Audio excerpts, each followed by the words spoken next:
Should you tune your bass drum with a tunebot? Or by ear?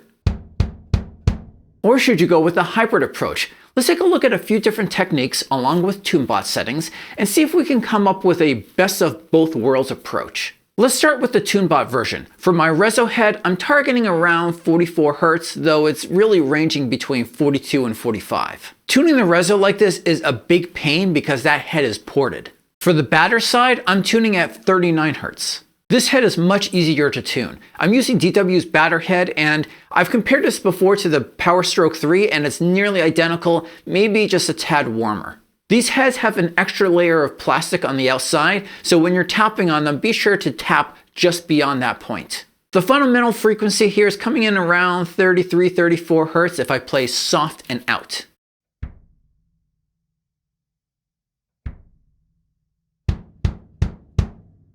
I find I get a really good attack sound. That's likely due to the plastic beater and because of the internal mic. Also, I get a pretty decent punch and low end from the outside mic and the sub-low mic. Let's try a tune by ear approach next. I completely loosened the heads up before starting this approach. After tuning, I did check the lug pitches with the tunebot, though I didn't adjust based on the tunebot.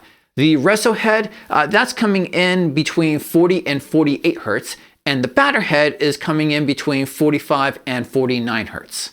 This time, tuning the reso head went by much quicker, though I'm not really noticing how much more work is needed because the lugs are not matching. But even if I spent a lot more time on the lugs, the real problem is that the overall pitch of the head can vary from one session to the next. It might be lower pitch on one day, and if I tune it again the next day, it could be higher.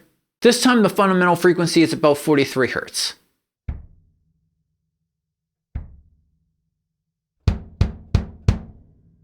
We'll have some A-B comparisons in a minute, but let me first show you the hybrid approaches.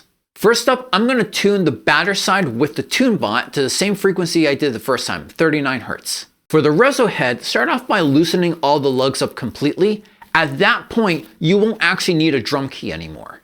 Grab the two most top lugs on the bass drum and tune by hand until you get resistance. Move your way down to the next two lugs and do the same, and make your way all the way down the bass drum. After this, go back to the top two lugs and start to apply some tension. Make your way down each pair of lugs. Again, you're only using your fingers here.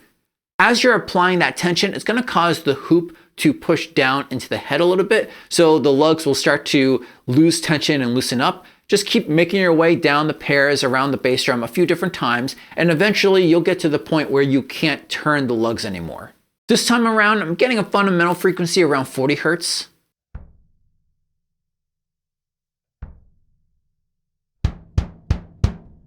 That approach is definitely much quicker than the first approach, and it still allows you to get a pretty low frequency out of that drum head.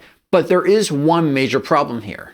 The Remo head, this particular Remo head, has some rippling. In fact, when I first bought the head brand new, out of the box, it has some rippling on it. So this is definitely a quality issue on that head. Because of this, I'm going to try to remove most, but not all of the ripples. I'm going to place one of my hands on the middle of the bass drum, push down a little bit, and just take a look to see where the ripples are the worst and just tighten those lugs up. When I'm done with that, I'll just make sure there's no loose lugs. Unfortunately, the pitches from one lug to the next will vary quite a bit, but again, with a better quality head, you won't run into this problem. This will give you a higher pitch and probably a little bit more tone. I'm getting about 45 Hz on this fundamental.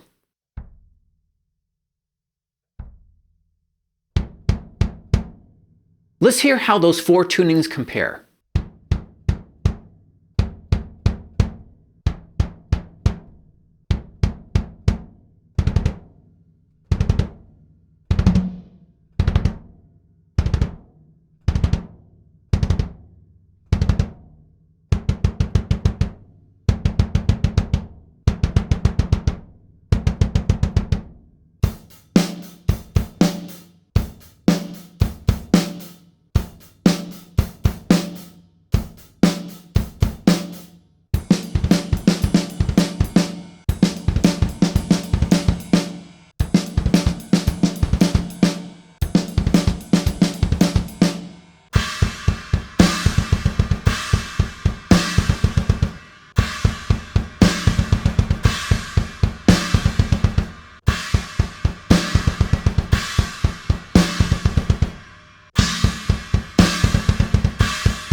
So overall, tunings 1 and 3 give you the lowest pitch that you can get away with, but to realistically get to that point, you probably have to use maybe an Evans head instead, or make sure that the Remo head that you get is of proper quality.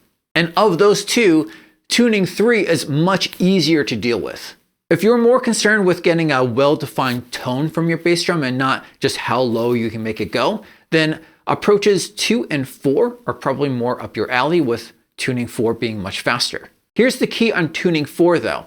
If you have a proper drum head, you don't have to go through the step of fixing the rippling so much. Instead, take a look at every single lug and tighten them all up an eighth of a turn or a quarter of a turn, evenly all the way around.